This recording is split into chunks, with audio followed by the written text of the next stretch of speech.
This is episode 109 of Studio Practice. In this episode, we have a conversation with designer Shawna X. If you want to see more videos from this channel, subscribe, smash the like button, and share the video. Hi everyone, I'm Shawna. Nice to meet you.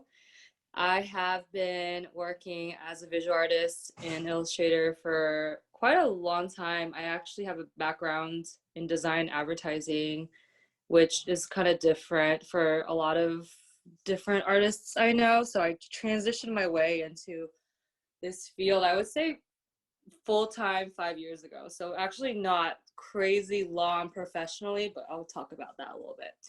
Um, I have been, let's see, I've been working. I mean, technically, we can all say that we started when we were like 8 years old, right?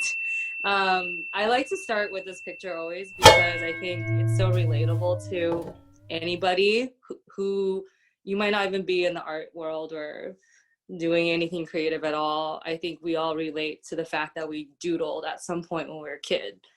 And it's just interesting for me because I think about all the years between when this photo was taken until now, and I never strayed far from where I was. And this was taken at a Sunday, like Chinese school that I was taking in Portland, Oregon, where I grew up.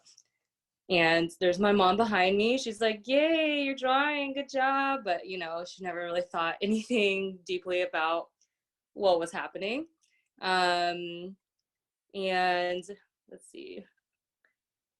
I think when you were a kid, you drew whatever you wanted without any thought or expectation. So I was able to find this drawing I did when I was like 7. I just feel like there's something about these drawings. I mean, also as a mother now, seeing my kid like scribble around and seeing a lot of like kid art, there's just no need for validation. There's no overthinking. It's a very simple, straightforward desire to just draw. Um, and for me, it was my way to communicate because I think I started drawing because my parents immigrated to Portland with me from China when I was 7.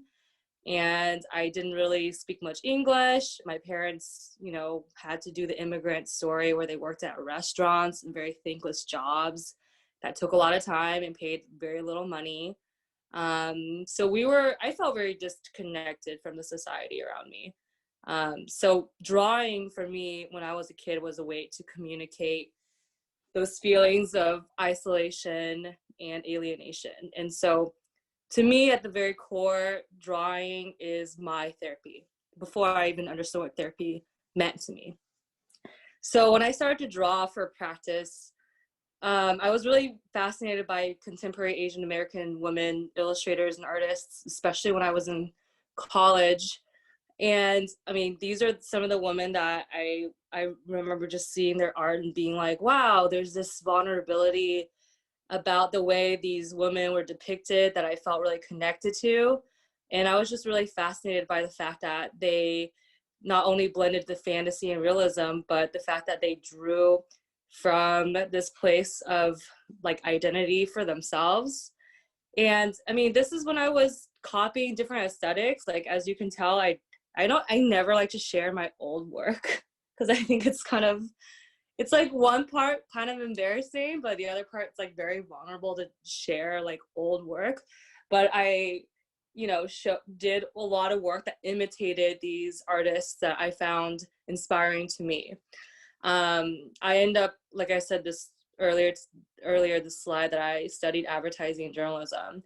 I didn't do anything in the arts or visuals or digital art or illustration at all, because I just wanted to try something that was more, I guess, in my mind at that time, had more like a career path.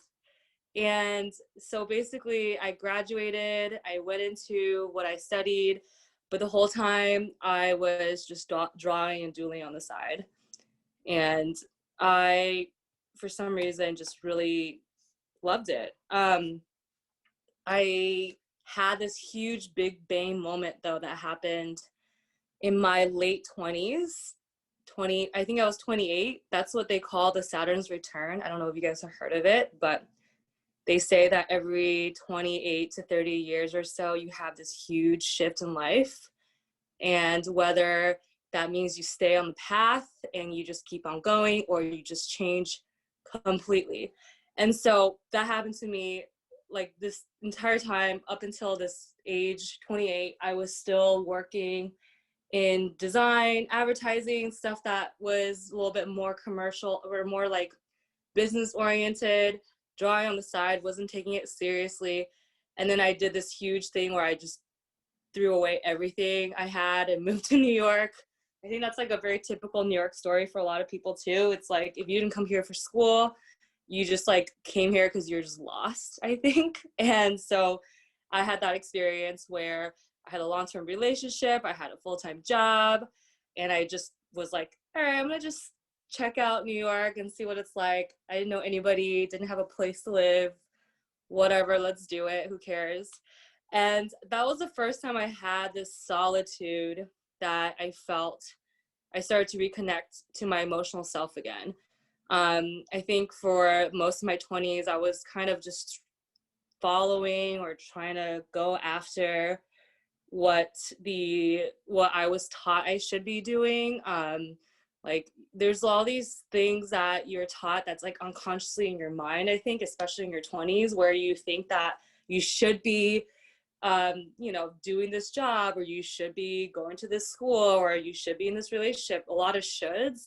And I think that's when I started to change that narrative around and started to establish the should into what I could be doing with my emotional self. And started journaling, capturing sounds. I was so inspired by the city, the energy. And I realized the more I worked, and this is a shift, but the more I found myself in color, and like these really clean, crisp color was the one way I could utilize to really vulnerably express myself. And the more I remained in this solitude, the more I unraveled and understood what guided me from intuition versus from the shoulds of society. I found myself most drawn to the human experience. I had this intense need to communicate and share my experiences.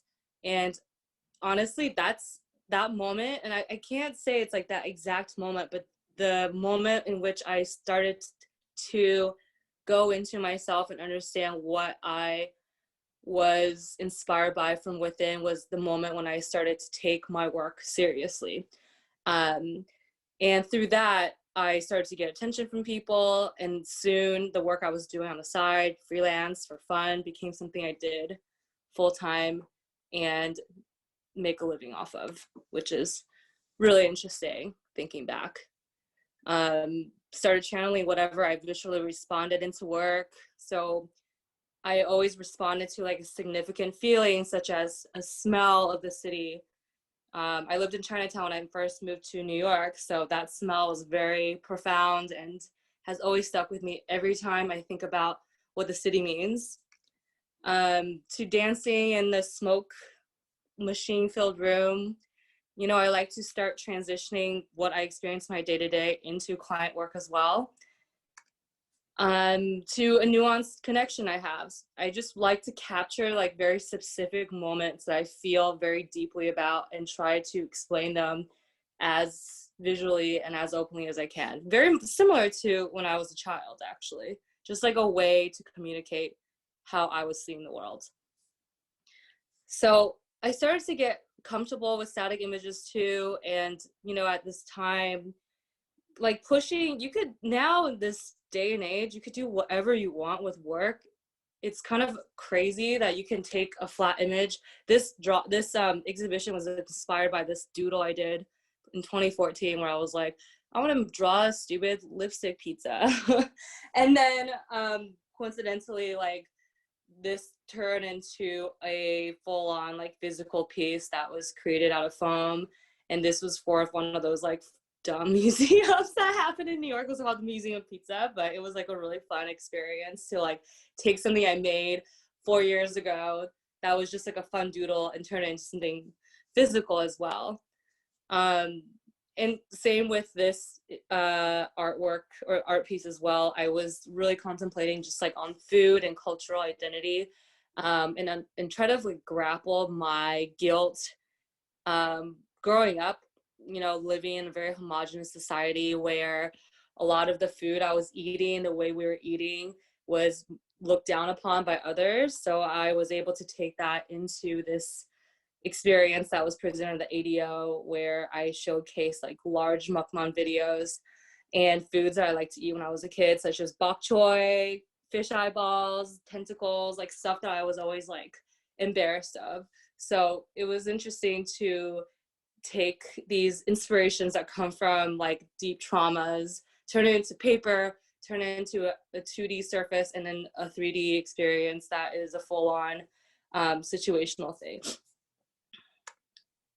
And also, it's really interesting too to work with teams of people. I started to work with, like for me personally, I'm realizing my strengths are like the visuals, but then when it comes to animation and things that like need a lot of skill sets, I'm starting to work with teams that are able to create a lot of this stuff together and are able to like capture my essence without me killing myself about it. So that's something that I have been working on as well these days.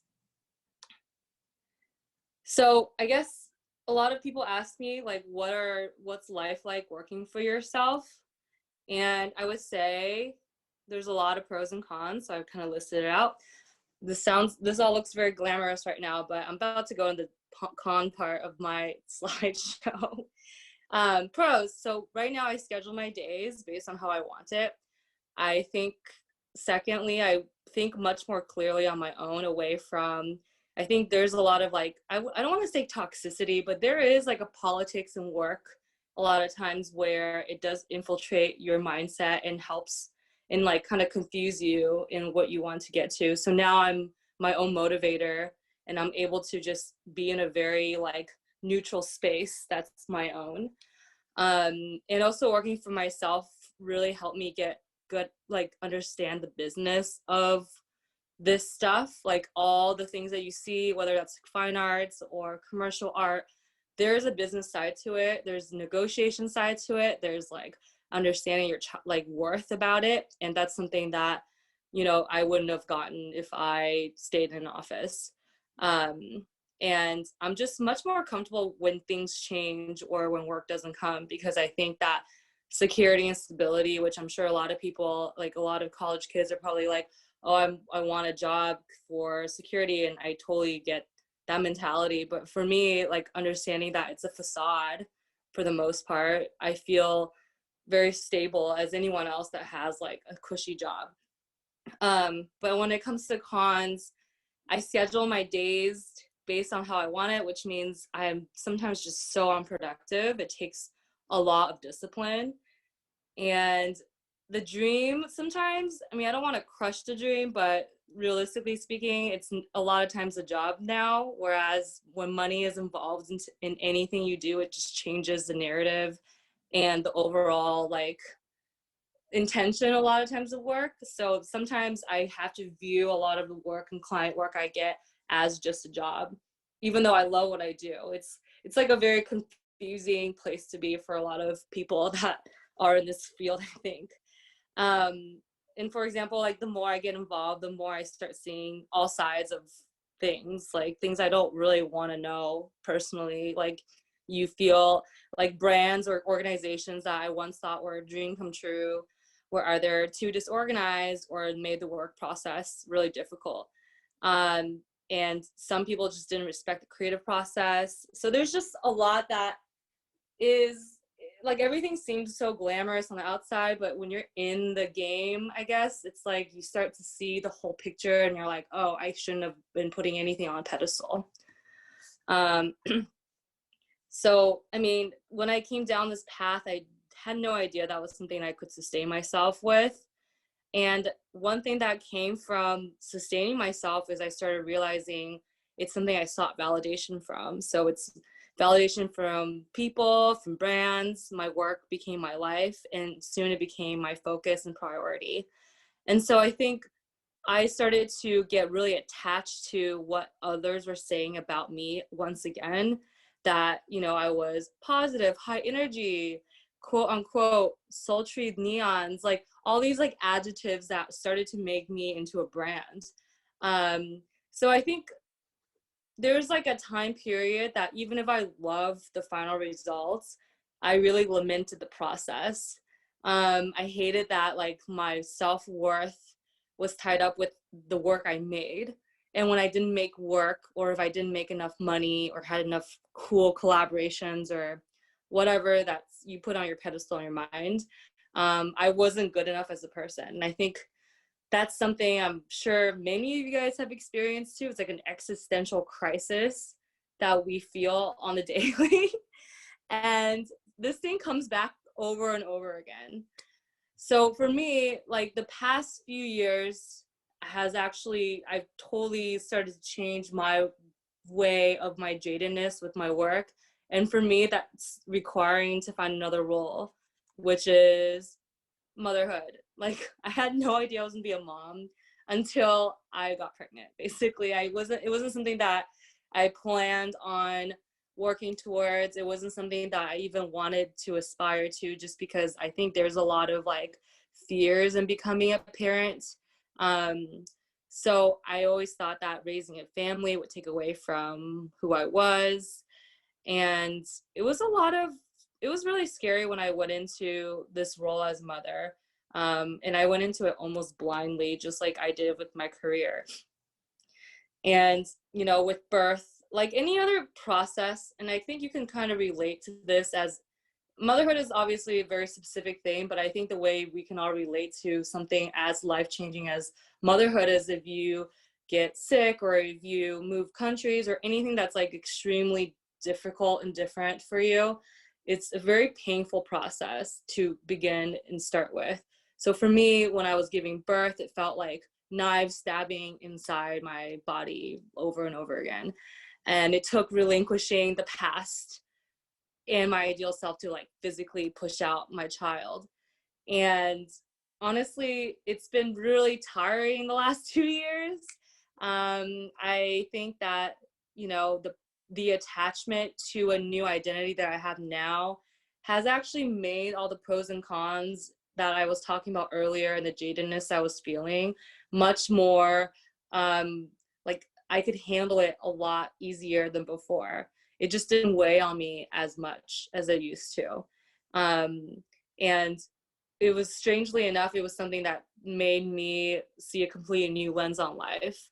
So the way I used to view beauty was very standard, very much about like how, you know, society and like a very, I wouldn't say superficial, but just kind of on a surface level way how beauty is now a little bit different. Like I feel beauty is a subtle power, whereas before it was more loud. And I'm starting to channel that into the stuff that I see in my work, not just work, but people I interact with as well.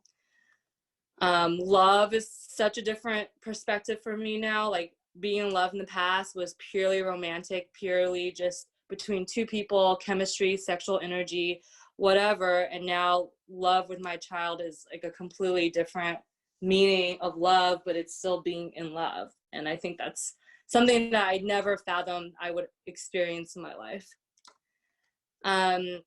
And breasts, for instance, like I was always fascinated by breasts. Like they're kind of fun, like physically, you know, interesting objects to look at. And at one point I definitely put them on a pedestal, fantasized about them.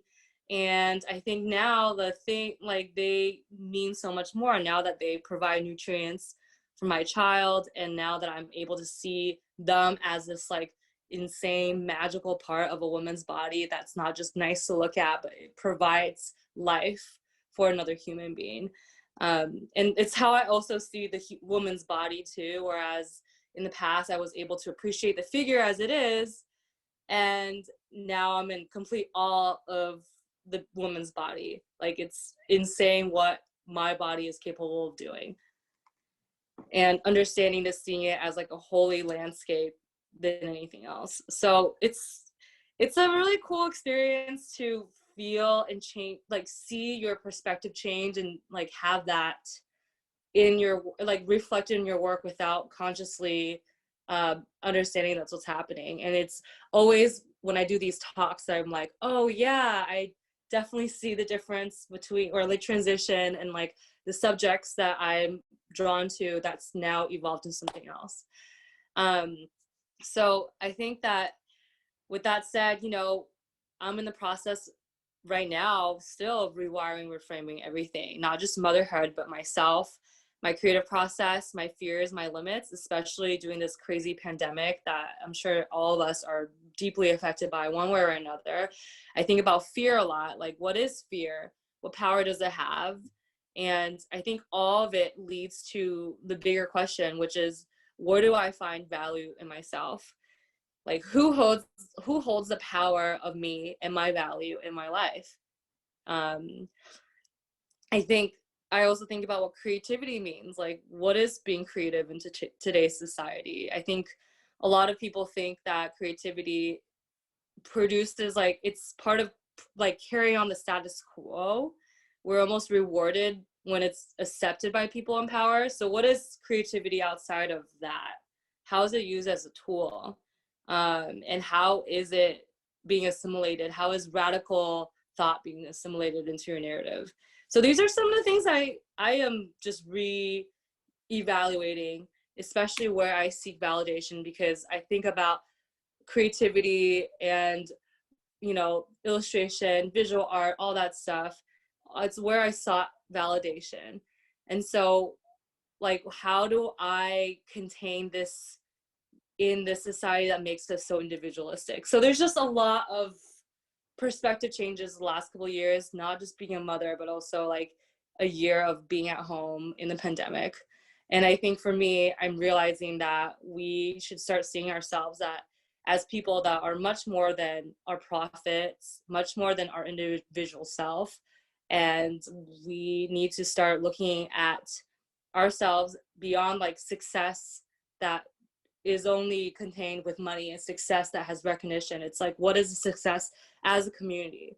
And that is something that I am diving into as well, especially just analyzing, not really doing much with it, because for me, I'm not working as much as I used to. I'm kind of sitting back, reframing everything, understanding everything, pausing and listening. And I think that's a really important process in anyone's careers, is there needs to be space and time for you to pause and reflect on what you've done and how do you want to move on in the future. So for me, reclaiming what illustration and visual arts to me, that it's not just working with clients, it's not just working with a collaboration, but that for me, it's a gateway to connect to myself.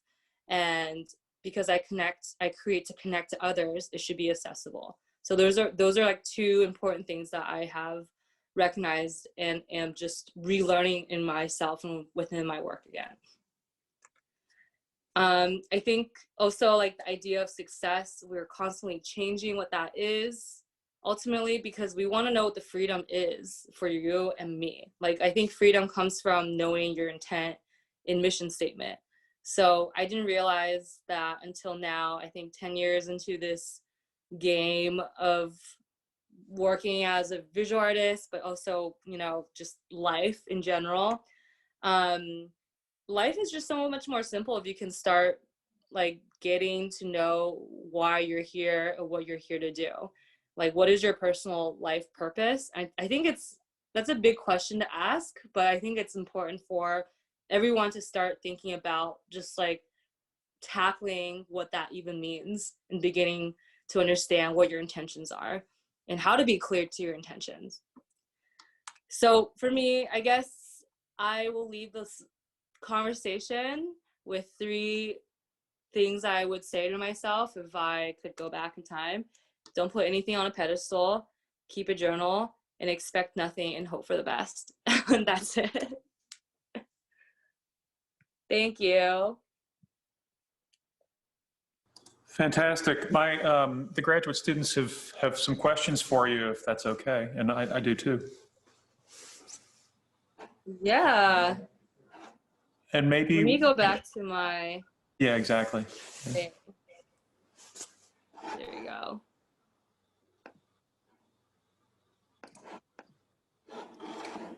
Does it work? Hey, who Oh, wants I'm to? here. Can I ask you real quick what your where you got your degrees from? I couldn't find it listed when I was researching you, and I'm just like really curious. I went to University of Oregon. Is there Yeah. a reason why you've like taken that image or like that information from? Oh, I didn't think about it.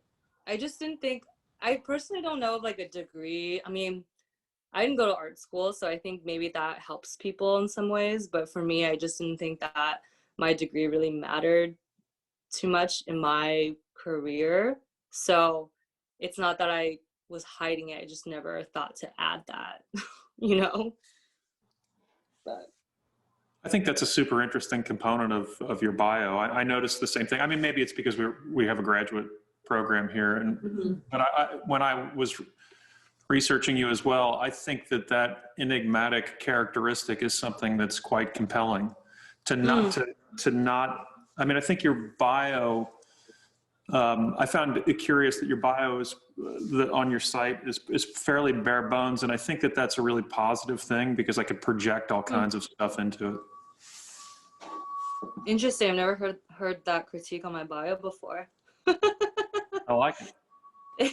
Thanks.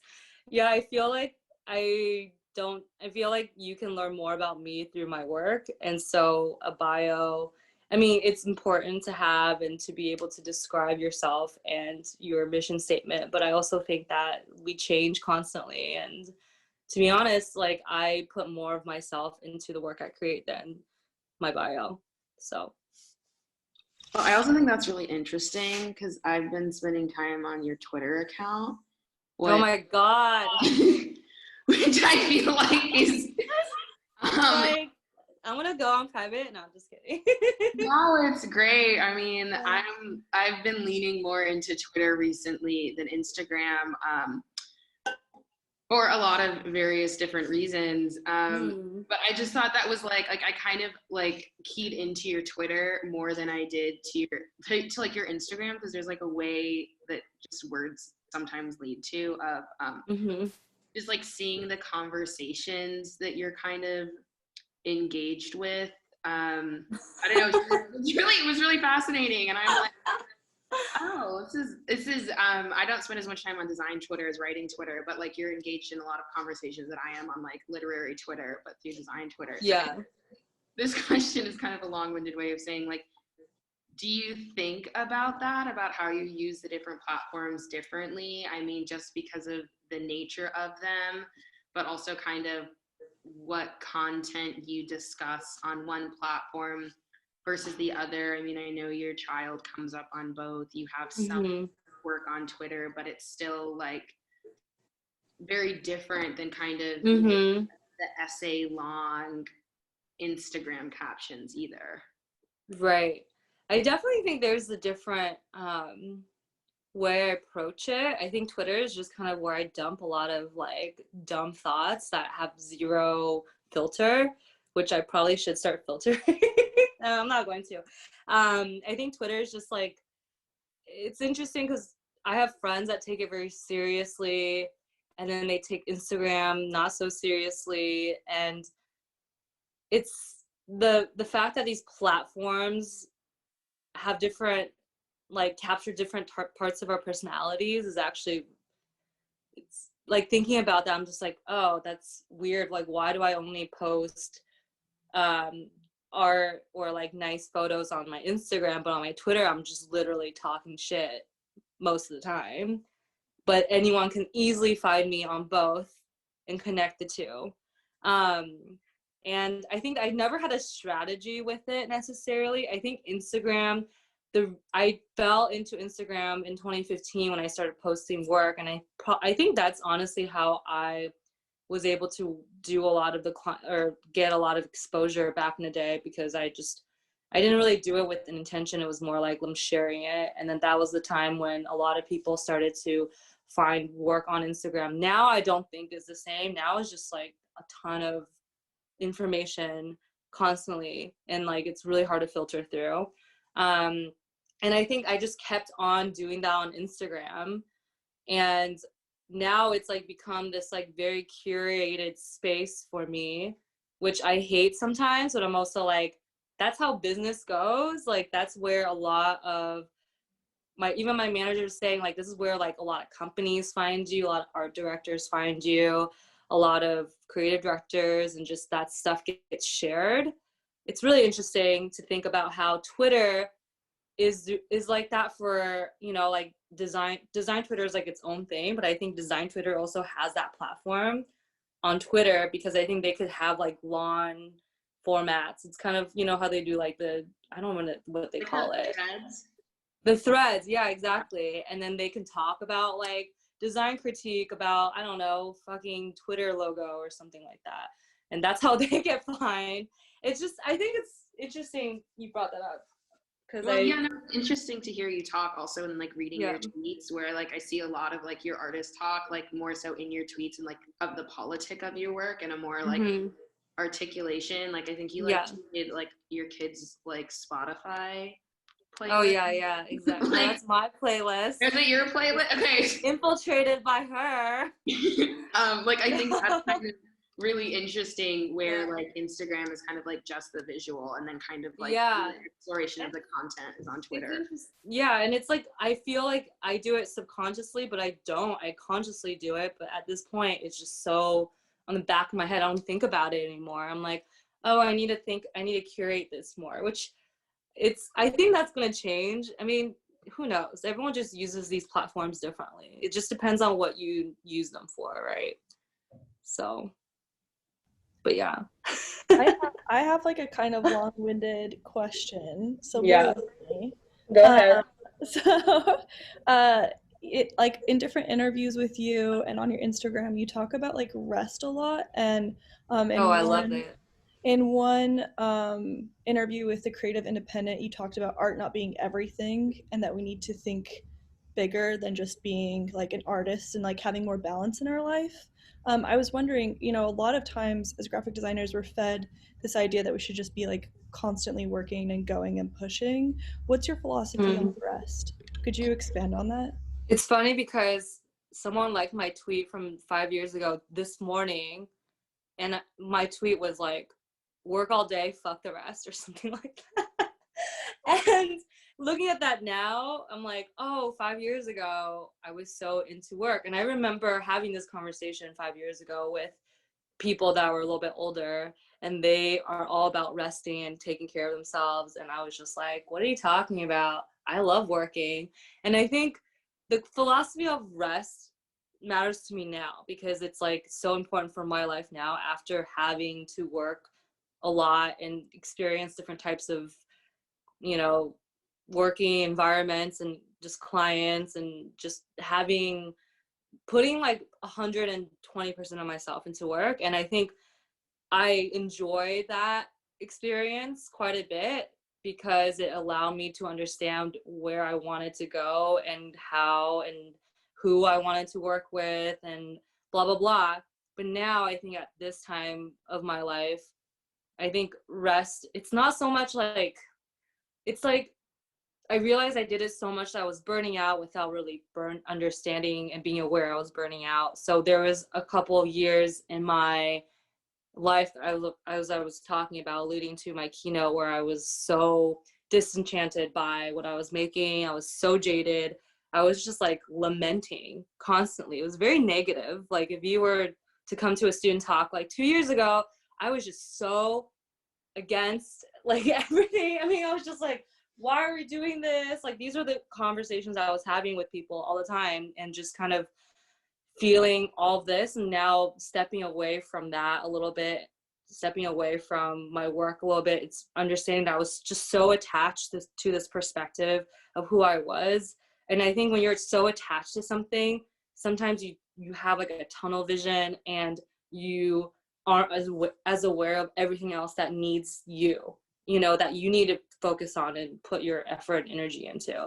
And you start to lose track of who you are a lot of times. And like I was saying earlier, you started to put a lot of your own self-worth in the work you make, which honestly, like your self-worth is so much more than what you make. Like we all know that, like you are much more than just the stuff you create. And so I think it's just having that mindset. And I think rest is important to have and understand that mindset. And I think that's why the pandemic in a positive way has kind of made us all go inside and understand what we need for ourselves. So I think it's just a time thing, you know, like in my 20s, I loved work and it was amazing. I talked a lot. I was very loud. And now I'm much more like sitting back and understanding. And I think I'll probably come back in a different way later. Thank you.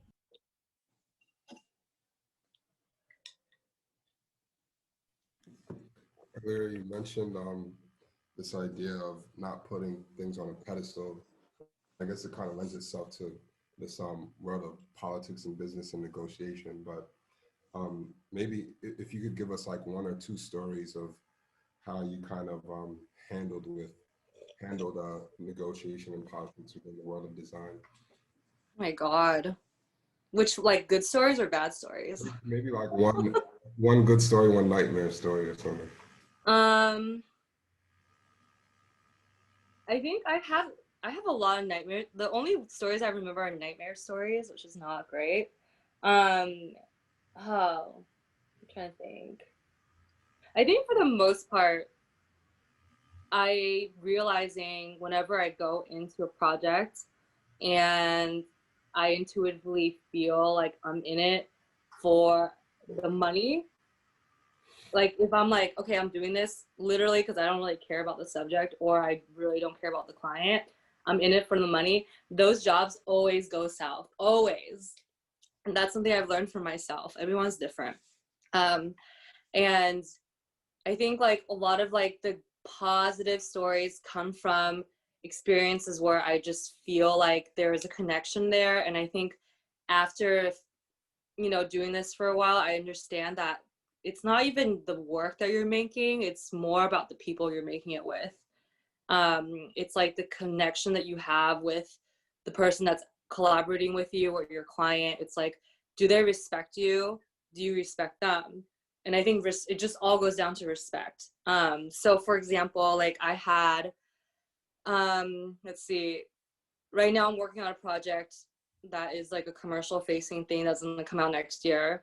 And it's kind of a shit show because they send over, you know, the wrong specs. There's all these like things that they miss about what they're looking for. And it's like, they're not very descriptive of what their content is.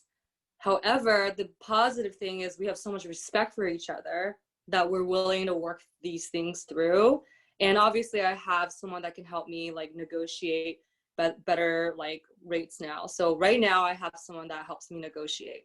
In the past I didn't.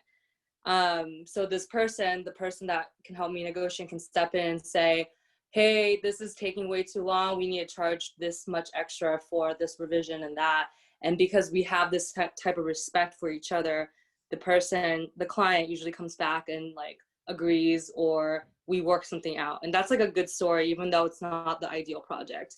A nightmare project is when I go in with the client and like we have all the expectations laid out on the table, all the contracts are signed, like all the different like events are thought about, but then they have they come back with something completely different. And I go back saying that I don't have capacity, or can we work this out, or can we have more time or money for something? And they shut me down, or they like take what I do and they draw over it, like totally disrespecting the stuff I've done without even, you know, talking to me through what they're looking for, and they ghost on me. So those are like experiences, like big experiences. They're not very specific. Sorry about that. I can't really think on like immediately the specific experiences, but that's what constitute for me as like a negative experience, is when the client and you just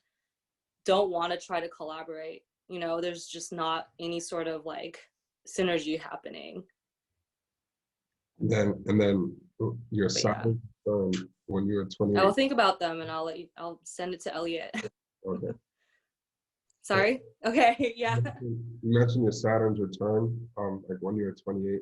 Was there like a specific moment, a specific project where you feel like the path might have changed for you, things might have been different? Like a specific project that launched me. Is that what you're asking? Sure, yeah. Or change the direction of work.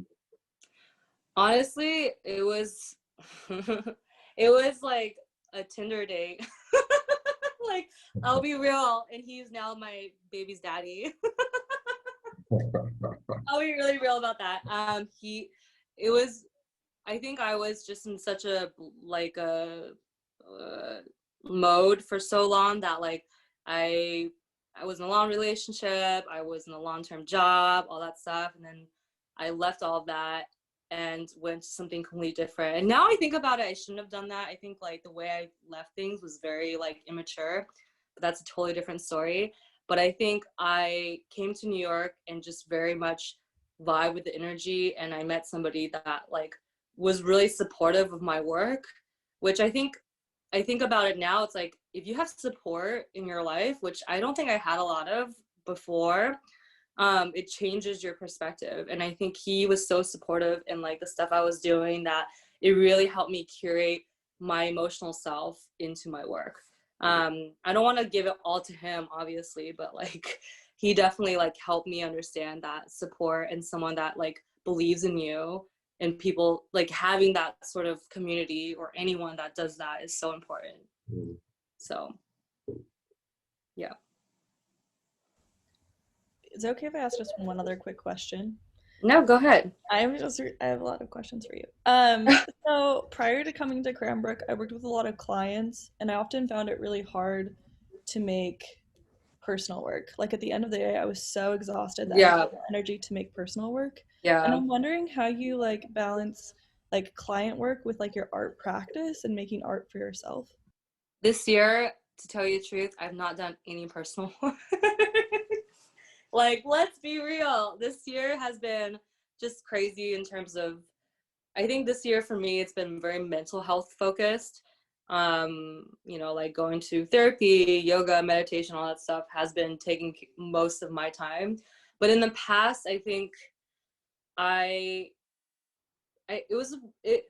balance is a struggle. I think that's where my jadedness comes from, is that like you want to, you know, make sure your client's happy, you want to make sure you know, make money, you want to make sure you have your livelihood and stability set.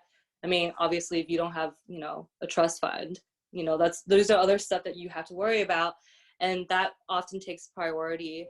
And so what I've done in the past was I think I gave myself limits, which was really helpful. So like I know that you can go forever on anything you do. Like we can just go forever, right? On client work, personal work. So for me, what was helpful was like setting myself up with like a specific time a day that I would listen to music, or I would, you know, do something for myself that translates onto my personal work. And it could be something short as like 5-10 minutes, just a doodle. And then if I find myself really inspired by that doodle, I go into like the mode where I have to like make it like I like follow my feelings a lot. So when I'm inspired, I want to stay inspired. And if I have the time to do that, then I just adjust my schedule. So it's about scheduling really, and like 5 minutes and 10 minutes a day. It's kind of like meditation. Like you start 5-10 minutes a day and you think that's not a lot of time, but actually like it does help rejuvenate you. So even if you don't have time from, you know, client work, just adding like a little bit of your me time doing your personal work is so important every day. I have another question for someone else as a kind of, okay, back to Twitter. You were tweeting about Ollie Mold's kind of like idea of creativity, or you talk about like creativity in relation to neoliberalism a little bit, and economic structures as well. So I was wondering if you could talk a little bit about your relationship to creativity, but also to like the idea of hustle and needing to have a hustle. That I think that like Kate's, who just asked the question, she's had a couple questions that kind of related to that. And the end of your talk started touching on that as well. Yeah. I'm still processing all that, because I think this year is when I realized like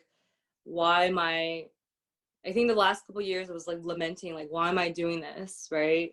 And now it's like, oh, a lot of times I'm doing this because I should just reframe what I do as a service.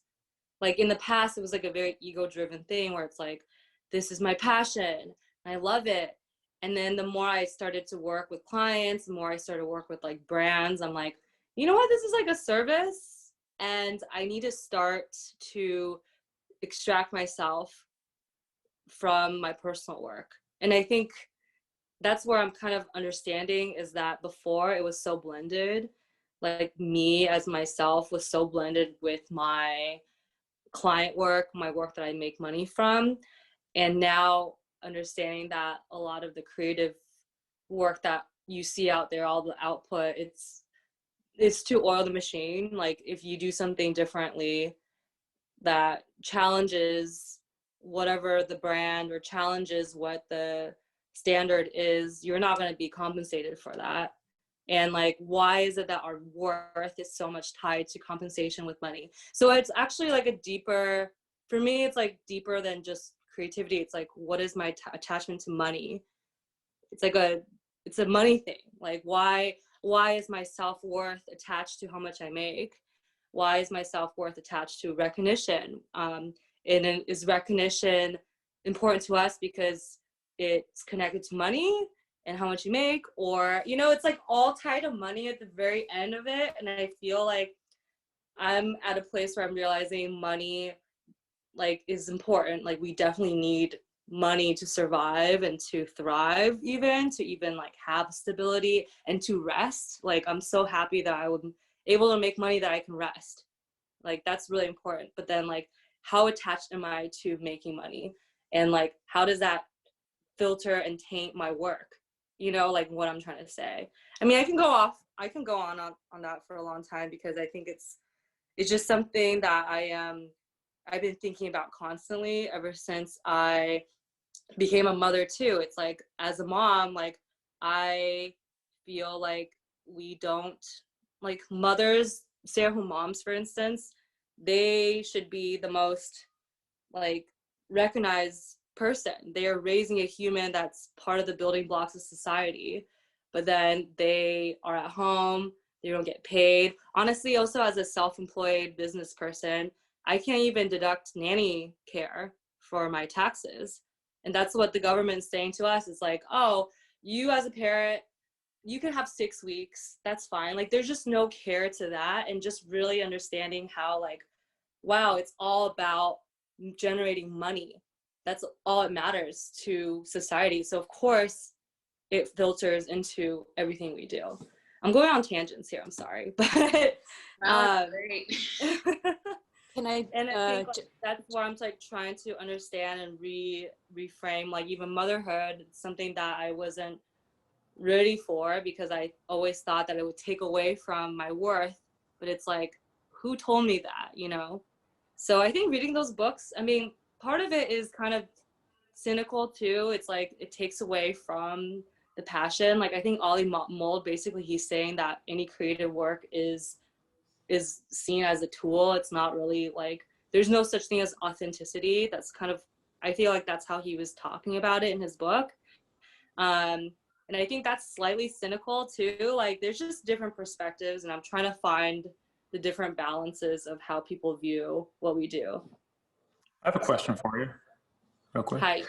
Hey, I think you speak really eloquently about the challenges of maintaining self-worth in the face of being an artist or a creative person, a designer, and how that's really tied to our cultural production. And I think all of us, you know, based upon your age, experience, whatever, all of us suffer from that. Many of the graduate students are at, or some of them, not all of them, some of them are at a slightly different phase of the career. And when we speak to someone that is success, that's really, you know, experienced material and cultural success, I often like to ask, and you addressed this a little bit in your presentation, but I often like to ask if you could talk a little bit about the mechanics of getting that career to pop, you know, I mean, if you're comfortable doing that. That's a big question. I think you mean like, how do I?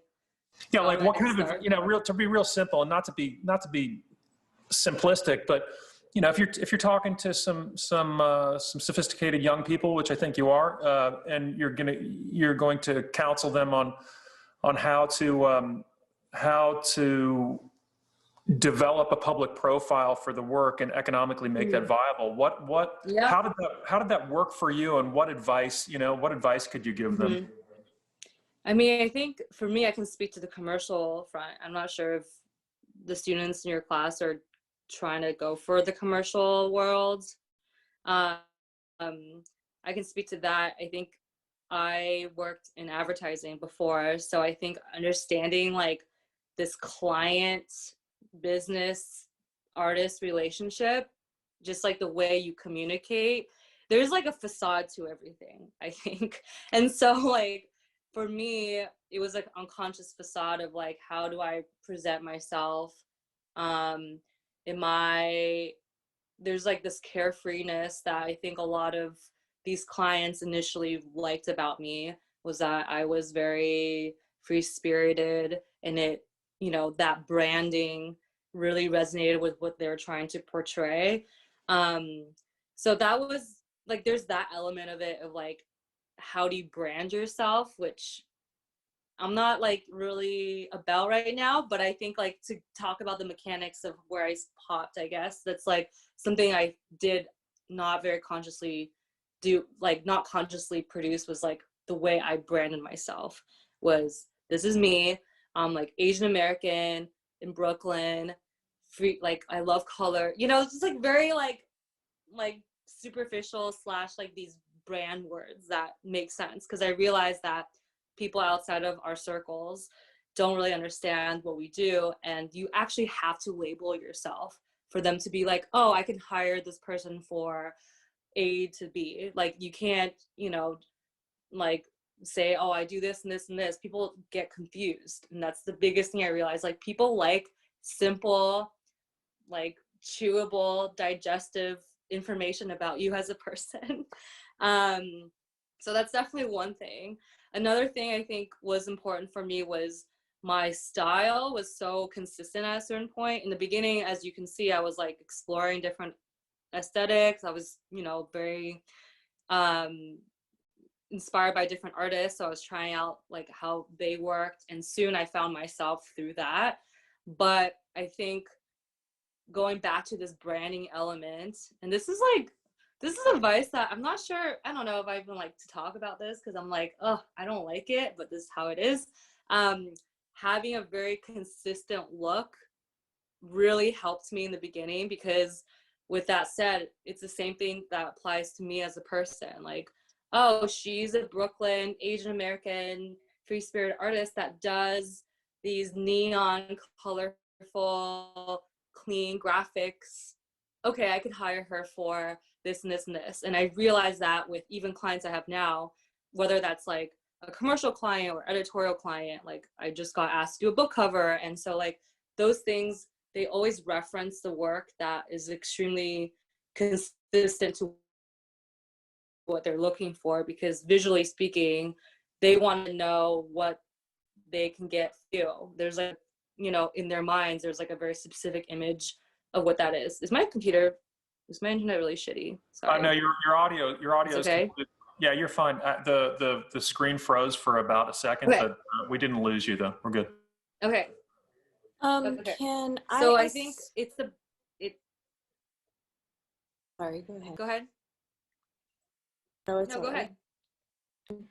So I've been doing like a lot of illustration work while I've been here, and it's something that I really liked before my formal education, and I'm just trying to like integrate it more into my design. But I also feel like doing this, I'm lacking the depth that I do with traditional graphic design. And I see how you like have these transformations of your illustrations and shows, like, oh, is she gone now? Oh no, she's there. No, I'm here. Fuck your manners, like all of your illustrations become inflatable. Like, do you like come up with that? Is that something that like you've worked with a company or a firm and they're like, hey, it'd be cool if you did that, and I know someone who can make this? Or how does that process go? A lot of those processes I pitch like an idea. So I pitch, this is what I want to do. Like, this is the theme and this is the like intention, and these are the frameworks. So I always start with illustration on everything, something very simple. And I think going back to the whole branding thing, it's like you want to just start simple, minimal. Even design, like design loves simplicity and minimalism. Graphic design, product design, logo, everything just wants to be bare bones as possible. So in these situations, it's presenting the client with like a very bare bone illustration that talks about my intention, and I start to filter in colors. And then I start to think about how it can move on beyond a static image. So for like the Fuck Your Manners specific exhibition, it was finding, for me, I wanted just to create something that was like out there in the open because of the space they had too. So it was understanding like the space I'm working with. Like I just felt like if I had illustrations in that beautiful room, it just didn't serve itself. So I think obviously it's very specific to the space. And then I had to produce the whole thing. So I think being really resourceful is really important. Like knowing who to fabricators to talk to. Like I obviously didn't create that entire thing. There's no way I could have produced that giant foam sculpture in my tiny apartment. I, sculpted out like a tiny little sample and I sent it over, and that's how it starts from that talk. But I had to contact a bunch of different types of fabricators that would do foam, that would do metal, that would do ceramics, to find something that's like cost effective for me, and two, that could be replicated and is not a huge pain in the ass. So that was a really good experience. It was just finding and the types of people that could help you produce the things. And I think now I realize like having a team working with different types of people is so important. You can't be good at everything. You can try to, but I think if you find experts in other elements, you can spend time on what you are good at. And for me, my like quality is the visual and the intent, and finding someone that could make that happen for me. So do you budget that once you get your pitch through, or is that something that you've already decided? No, I can't. There's no way you could budget that before your pitch. Like, and it's crazy because all these companies all have a huge range of numbers. Like I was quoted from that mouth alone, it was anywhere from like $10,000 to $50,000, and that's the range of the quote. And it's like how at the end you just have to decide like how good and how perfect you want it to be. And a lot of times, like, if I had the money. So what happened with this one was the client had a budget, like a certain amount of budget for me that I had to work with. So I think for me, having a limitation is really important, but now I'm able to, in different scenarios, I can probably like talk to different fabricators and just get a range and before I deliver to the client. But yeah, there's no way you could budget before. It's too much. It's a lot.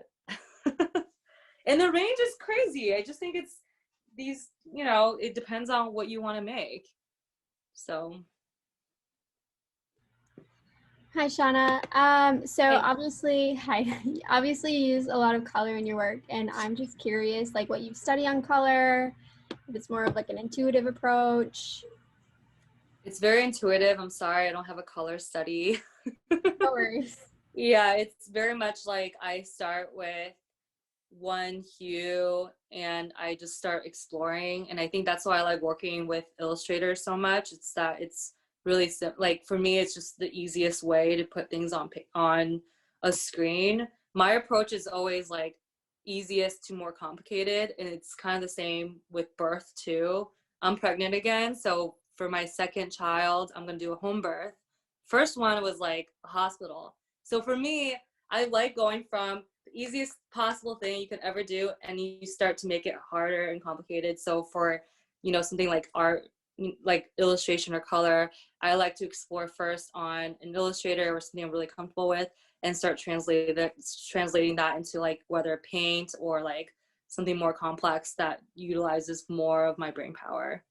So, but it's very intuitive, I think.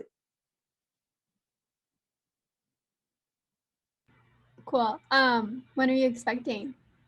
In a month. In a month. Wow. Oh, good luck. I hope that goes Yeah, well. thanks.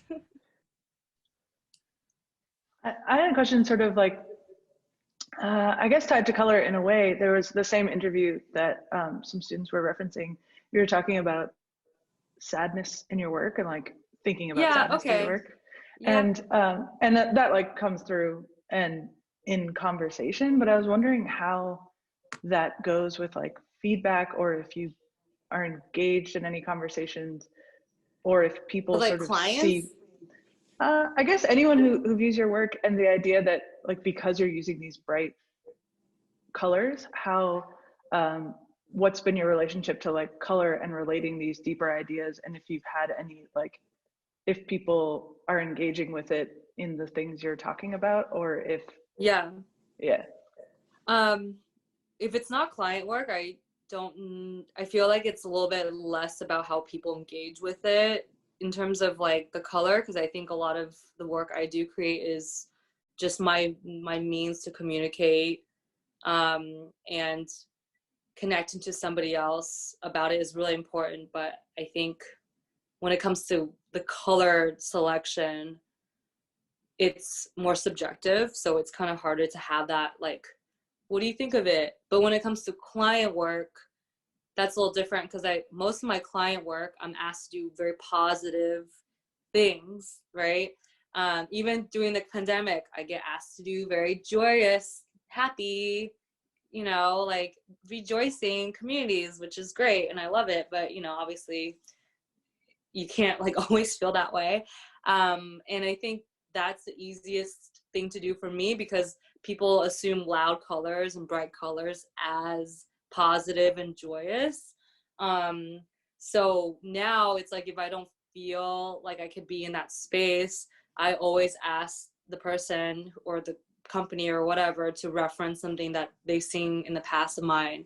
And that really can help me understand like what is the mood they're going for. So if it's something darker, it's more serious. If it's something more like positive, it's brighter and more colorful.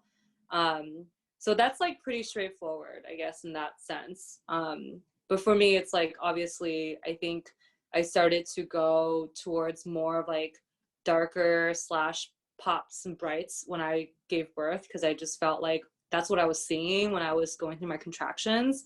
And I was just taking that inspiration and kind of pushing that into everything I was doing. And now I think that's going to change after I give birth again. Who knows what that tone is going to be, but I definitely have like a something I see in my mind that I just start to translate. It's like a mood. It always follows a mood and a feeling.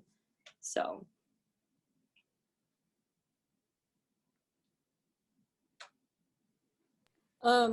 Would you say that, like, you know, there's like a hypersexual characteristic to your work, and like, how would, if not, like, how would you characterize that? And like, how do you mitigate like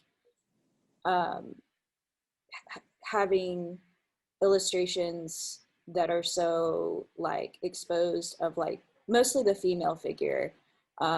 Like, how does that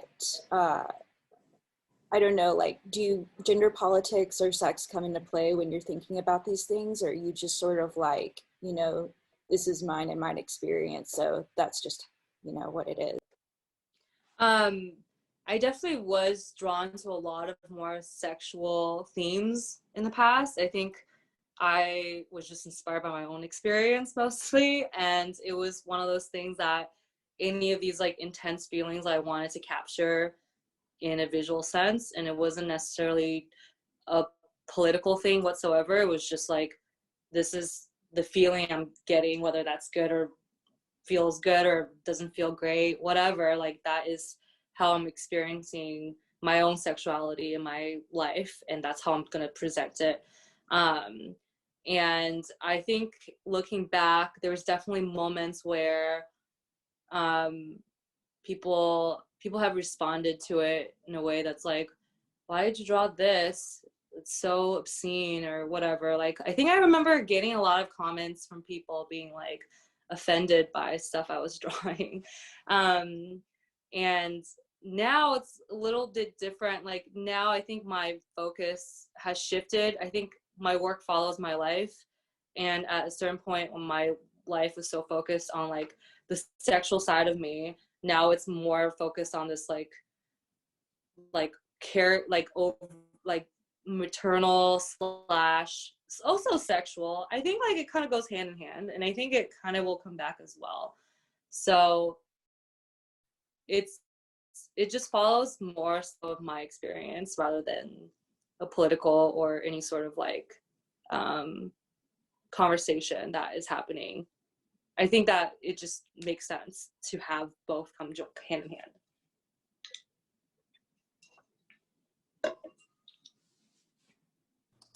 Other questions, guys? We don't want to hold her too long, but No, these are great questions. Thank you for this is great. Conversations. This is fantastic. Honestly, I know you have, you're about to have another child. And I'm not sure how familiar you are with Cranbrook, but after this pandemic relinquishes its icy grip upon us, I'd love to invite you right now out to spend time in the studio and maybe even, maybe even we have no classes.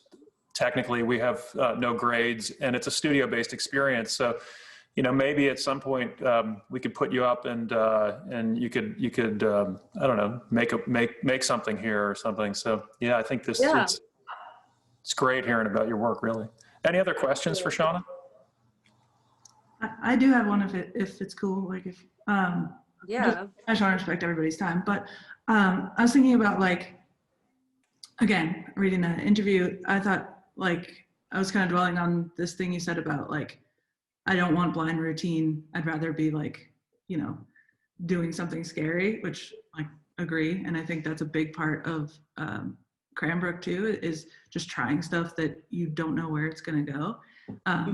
And was wondering like if you have any moves that you make or like mindsets you're in when you're finding the edges of that routine and being like, okay, I know I'm in it and I need to like, how do you start to walk yourself out if there is any, maybe it's different. I mean, motherhood is definitely one, like a real life experience where I'm like, this is really difficult. I think I know I'm about to go to something new and I'm scared. And I have I'm trying to work on fear right now for myself in a different capacity completely. I do this thing where when I approach any projects or anything in life that I've never done before with a lot of like worst case scenarios in the back of my head, because I like to prepare myself. And I don't think that's like, that control is like not, it's like a weird thing that I do to feel in control, but I know it doesn't even work. So for me, it's recognizing that this worst case scenario kind of helps, but I need to start relying on this thinking where could it go? And I think that's one of my limitations in the past where when I go into something that is new to me, I start thinking about all the things that go wrong. So for example, like the fuck your manners thing, that took such a long time to even produce because I start second guessing everything. Like even to the original intent. It's like, I'm at a point where I'm like about to, ship out the sculpture. And I'm like, wait, why am I doing this? I don't know if you guys have that problem, but I definitely do. And I think the thing that helps me forth is the fact that I know whenever I'm in that mode. It's like being aware of yourself. So for me, anytime I think these really negative thoughts, I know I'm in a good place to keep on going. It's kind of like fucked up, actually, thinking about it. So now my therapist is helping me change that a little bit, because I think there is a limitation with that, where when you're thinking so negatively about something because you're scared, it limits your like expansion in a way. So I think I'm realizing a lot of these projects I've done in the past, even Motherhood, for instance, I was never like truly fully in it because I was just thinking about all the other possibilities. I don't think this answers your questions. Am I going off like tangent? That's great. Yeah, so it's just about like being aware. I think I'm all about this whole like self-awareness right now, because I'm realizing, wow, there's all these things I do habitually that helps me and holds me back. Nothing is bad or good. It just is. And so I think pushing myself and being scared of something that I have enjoyed in the past because I like the pain, I guess. But now I'm switching that, reframing that perspective. But I still think it's equally important to do that. You know, I'm in awe of people that can just like change a career completely. I have like 3 friends that were in design, and now they're a chef, and one of them's like an esthetician, and I'm just like, that's crazy to me. So that's just life. Yeah. Totally. No, that's like, it's cool too, this like cyclical idea of like, I saw you speak in 2015 at the Art Directors Club. So like that's when I like first started seeing your work, and then the sort of wanting to hear you speak again has so much to do with like your growth as a human and your awareness of that. That's something that we are talking about all the time and dealing with all the time in the studio of you're not just a machine making work, you're thinking and writing and like constantly reflecting, and how you balance all those things, and like how you find people who you can have those conversations with, and also elevating those conversations and not just being like, well, I'm an artist, and you know what you were saying about these client relationships of like, well, I'm just here to you're an entire human, which is we're just people. We're all human. I think that's what it goes down to. So Last call for alcohol. Any other last questions?